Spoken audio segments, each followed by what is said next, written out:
Not watch the Kashmir files. Why? क्योंकि Kashmir Files एक film है ही नहीं, ना ही इसमें कोई हीरो है, ना ही उसका किसी हीरोइन के साथ रोमांस। हर 10 मिनट के बाद इस फिल्म में गाने नहीं है, और तो और किसी टॉक शो ने इसे प्रमोट भी नहीं किया। So basically the Kashmir files is not worth your time, right? ये कोई फिल्म रिव्यू नहीं है। कश्मीर फाइल्स अच्छी फिल्म है या नहीं आप खुद डिसाइड कर सकते हैं, लेकिन ये एक इंपॉर्टेंट फिल्म है, ये मैं जरूर बता सकता हूँ। आज का वीडियो बनना चाहिए या नहीं, इसके बारे में मैंने बहुत सोचा।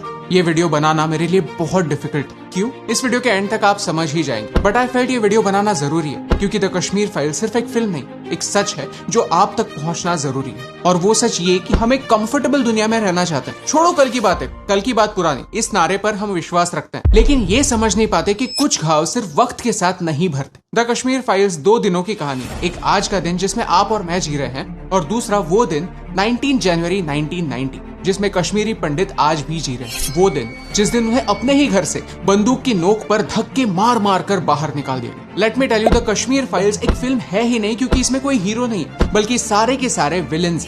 सरकार हाथ पर हाथ धरे बैठी रही, एक्सक्यूजेस देने लगी। मीडिया में विक्टिम्स को ही उनके कंडीशन का जिम्मेदार ठहराया गया। पुलिस उनकी आंखों के सामने क्राइम होते देखती रही, और हम सब लोगों ने 30 सालों के लिए सच से मुंह फेरा। आज का यूथ आपकी और मेरी तरह, जो बस एक नॉर्मल लाइफ चाहता है, लेकिन वो कंफ्यूज्ड, क्योंकि हम आर्ग्यूमेंट की दोनों साइड समझने में विश्वास रखते हैं। जिन लोगों से हमारे ओपिनियंस मैच नहीं करते, उन्हें भी बोलने का मौका देते हैं, और इसी मौके का फायदा लेकर समाज के कुछ लोग हमें मैनिपुलेट करते हैं, हमें हमारा ही इतिहास भूलने पर मजबूर कर देते हैं। द कश्मीर फाइल्स एक रिमाइंडर है कि पूरी दुनिया इनोसेंट नहीं। सच की तलाश हमें खुद करनी होती है, इसकी जिम्मेदारी हमें खुद लेनी होती है। कश्मीर फाइल्स कोई फिल्म नहीं है, Kashmir files is a museum. इस फिल्म के कुछ इंसिडेंसेस इतने शॉकिंग है कि देखने पर लगता है कि कोई इंसान अपने पड़ोसी के साथ ऐसे कैसे कर सकता है, लेकिन फिल्म मेकर उसी सीन के साथ रियलिटी में क्या हुआ था इसका भी प्रूफ आपके सामने रखता है। Truth is stranger then fiction. मुझे लगता है कि आर्ट का सोसाइटी में रोल यही होता है। आर्ट सच आपके सामने लाता है, भले वो कितना भी कड़वा क्यों ना। Let me explain. Schindler's list नाम की एक फिल्म है जो स्टीवन स्पीलबर्ग ने डायरेक्ट की, जो हॉलोकॉस्ट में फंसे जूस और पोलिश लोगों के बारे में।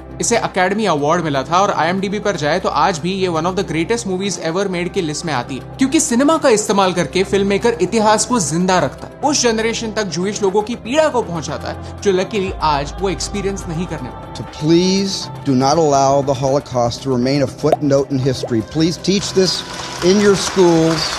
मैं जूइश लोगों को सल्यूट करता हूँ, क्योंकि दूसरे महायुद्ध के इतने सालों बाद भी उन्होंने अपने सच को जिंदा रखा। क्यों? आज तो नाजी चले गए हैं, आज हॉलोकॉस्ट नहीं है, फिर क्यों इसके बारे में बार बार बात होती है? क्योंकि वो इस बात में विश्वास रखता है, forgive but never forget. As Indians हमें भी ये करने की जरूरत है। हमें ये समझने की जरूरत है कि इसमें कोई शर्म नहीं। द कश्मीर फाइल्स को मैं एक फिल्म नहीं मानता, क्योंकि द कश्मीर फाइल्स वो आक्रोश है जिसे 30 सालों के लिए मीडिया ने बेड के नीचे खिसका दिया था, 30 सालों के लिए डाउन प्ले किया था, जो आज उभर कर आ रहा है। The Kashmir files is not a film, it's an experience. आपका पता नहीं, लेकिन मुझे फिल्म से पहले कुछ सेकंड्स के लिए राष्ट्रगीत में खड़ा रहने से कोई हर्ज नहीं। इनफैक्ट मुझे अच्छा लगता। जैसे स्कूल में हम सारे डिफरेंसेस बुलाकर जन गण मन गाते थे, तो एक फीलिंग आती थी कि हम सब एक हैं, वैसे ही मुझे फीलिंग आती। द कश्मीर फाइल्स जब मैंने थिएटर में देखी, तब सब लोग राष्ट्रगीत के लिए सिर्फ खड़े नहीं हुए, वो गाने लगे। क्यों?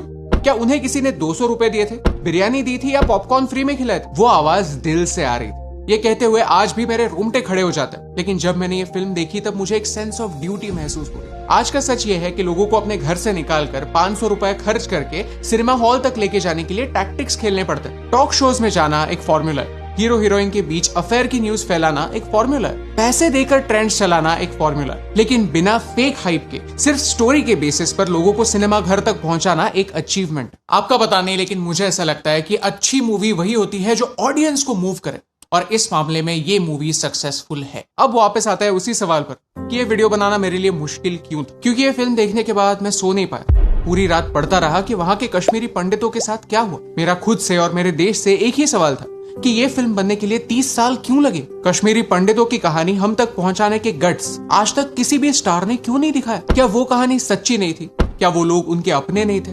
किस बात का डर था? वर्ल्ड में सबसे ज्यादा फिल्म्स हमारे भारत में बनती है, वही घिसी पिटी कहानी बार बार रिसाइकिल करके हमें दिखाई जाती। तो ये कहानी छुपाई क्यों गई? क्या इस पर रिसर्च करना किसी ने इंपॉर्टेंट नहीं समझा? इन दी एंड मुझे यही कहना है कि जिन लोगों को कश्मीरी जेनोसाइड के बारे में पता है, उन्हें ये फिल्म देखनी चाहिए, और जिन लोगों को कश्मीरी जेनोसाइड के बारे में नहीं पता, उन्हें ये फिल्म जरूर देखनी चाहिए। इस फिल्म को देखने के बाद लोगों के रिएक्शंस देखने चाहिए, और खुद को सवाल पूछना चाहिए, क्या ये रिएक्शन, ये आंसू प्रोपेगेंडा है, या एक ऐसा सच है जो पिछले 30 सालों से अंदर ही अंदर घुटा हुआ?